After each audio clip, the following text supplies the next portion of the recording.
Bonjour à toutes et à tous. Aujourd'hui, on plonge dans la vie d'une femme, d'une femme hors norme. Une véritable force de la nature, Sœur Emmanuelle. On va décortiquer son parcours, qui est une histoire incroyable de patience, de révolte et d'un engagement sans faille. On va commencer par le tout début, l'origine de sa vocation, qui est née d'un drame. Puis, on verra la très longue attente qu'elle a dû endurer avant de passer à l'action. Ensuite, direction le Caire, au cœur des bidonvilles où elle a mené son plus grand combat. Et enfin, on regardera de plus près l'héritage immense qu'elle nous a laissé. C'est parti. Yallah, voilà, tout est dit, ou presque.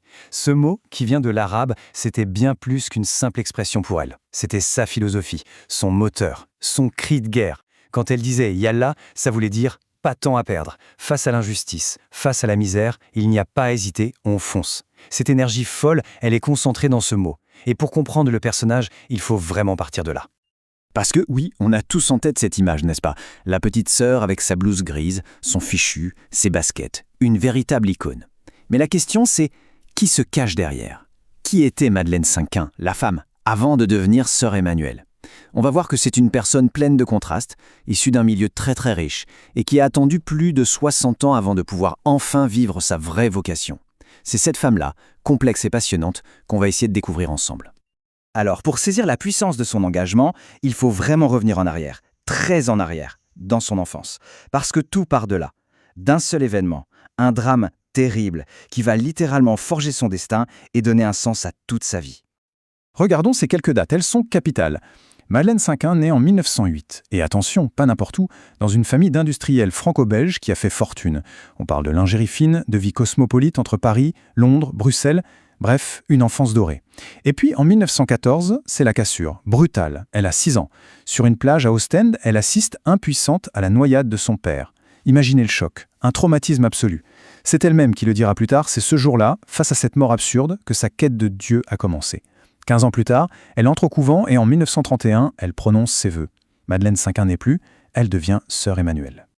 Et ce choix de nom, Emmanuel, est tout sauf anodin. En hébreu, ça veut dire « Dieu avec nous ». C'est une véritable déclaration d'intention. C'est tout le programme de sa vie qui est contenu là-dedans.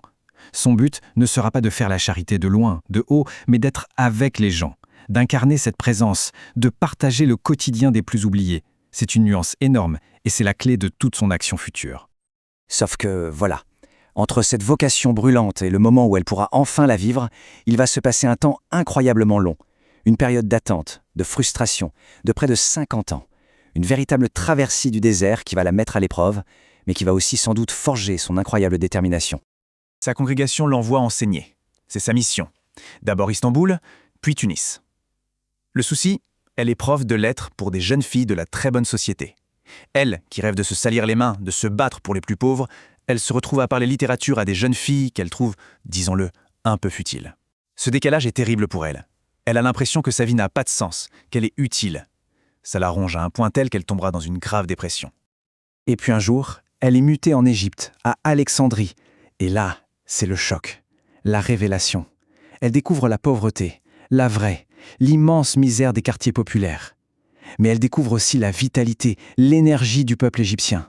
C'est un coup de foudre. Alors sans demander la permission à personne, en plus de ses cours officiels, elle commence à s'occuper des petites filles d'un quartier pauvre, le quartier de Bakos. L'étincelle est ravivée. C'est le tout début de la grande aventure. 40 ans. Il faut laisser ce chiffre résonner un instant. 40 années. 40 ans à enseigner, à attendre, à ronger son frein, avant de pouvoir enfin vivre ce pourquoi elle se sent faite depuis l'âge de 6 ans. C'est plus qu'une carrière complète pour la plupart d'entre nous.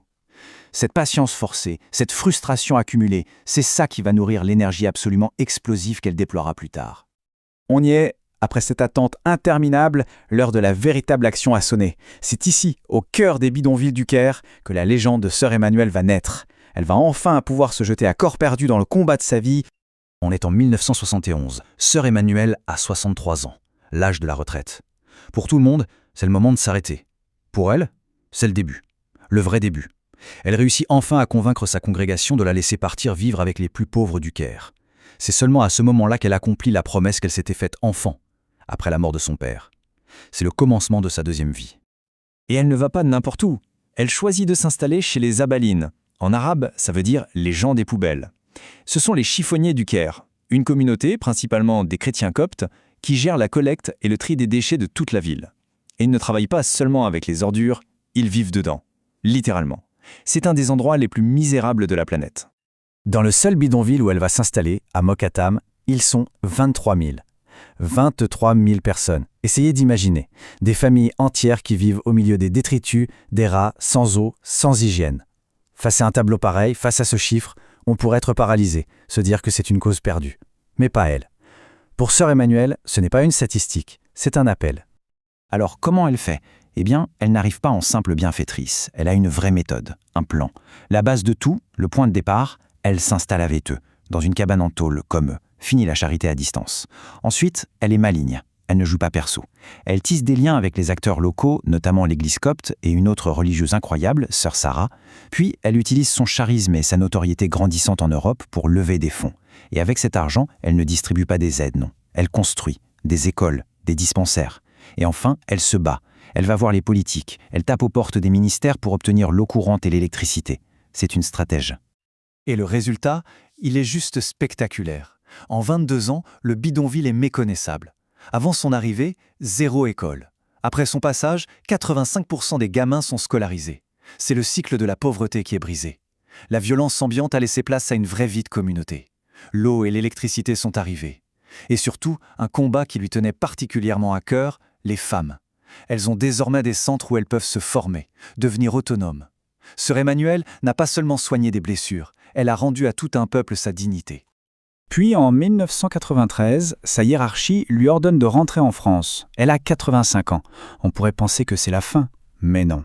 Le combat n'est jamais terminé pour sœur Emmanuelle. Sa mission va juste changer de forme. Elle va devenir une porte-parole, une ambassadrice pour les sans-voix, et s'assurer que son œuvre lui survivra. Sa retraite, c'est tout sauf une retraite. Elle devient cette icône médiatique qu'on connaît. Elle enchaîne les conférences, elle parle aux jeunes, elle les secoue. Son franc-parler devient légendaire. Elle tutoie tout le monde, des journalistes au président, et dit les choses sans filtre. Son influence est telle qu'on dit qu'elle a inspiré le fameux thème de la fracture sociale lors de la présidentielle de 1995. Elle reçoit les plus grandes médailles, mais ça ne l'empêche pas de continuer le terrain, en s'occupant cette fois des SDF dans le sud de la France. Inarrêtable. Après sa mort, un livre testament est publié, Ses Confessions. Et là, c'est une autre facette qu'on découvre. Une femme qui parle de ses doutes, de ses combats intérieurs, de ses tentations, y compris charnelles. C'est d'une honnêteté incroyable. Regardez cette phrase. Elle ne dit pas « la tentation a disparu ». Non, elle dit qu'elle est restée vivace, bien présente. Sa victoire, ça n'a pas été de ne pas avoir de faiblesse, mais de se battre contre elle, sans cesse. Ça la rend tellement plus humaine, et finalement, encore plus grande. Et son héritage le plus concret, le plus durable, c'est peut-être celui-là. Elle a eu l'intelligence de comprendre qu'elle ne serait pas éternelle. Alors, elle a bâti des structures solides pour continuer son travail. Il y a l'association ASME, créée dès 1980, qui agit aujourd'hui dans de nombreux pays. Et il y a aussi la fondation Sœur Emmanuelle. Elle a assuré la relève. Son combat continue, tous les jours, grâce à ces organisations. Bon, après ce voyage dans une vie aussi dense, si on devait retenir l'essentiel, qu'est-ce que ce serait ? Essayons de synthétiser les points clés de ce parcours exceptionnel. Voilà notre petite carte mémoire. D'abord, cette vocation née d'un drame d'enfance, mais qui a dû attendre 60 ans pour s'exprimer pleinement. C'est une leçon de patience incroyable. Ensuite, son action concrète. Pas de grande théorie, mais une méthode. Vivre avec, travailler avec, construire pour. Du développement, pas de l'assistanat. Il y a aussi, bien sûr, sa personnalité, son franc-parler. Elle a su casser les codes pour faire passer son message. Et enfin, son héritage bien vivant. Des écoles, des dispensaires, des associations. Elle a bâti pour le futur. Et on va se quitter sur cette dernière pensée. Elle a commencé le chef-d'œuvre de sa vie à 63 ans, un âge où la plupart des gens s'arrêtent. Son parcours nous crie qu'il n'est jamais trop tard pour s'engager, pour changer les choses. Alors, la question qu'elle nous renvoie, c'est quelle est la cause, petite ou grande, qui près de nous attend notre propre Yalla ? Voilà, c'est une bonne question pour réfléchir. Merci beaucoup de nous avoir suivis.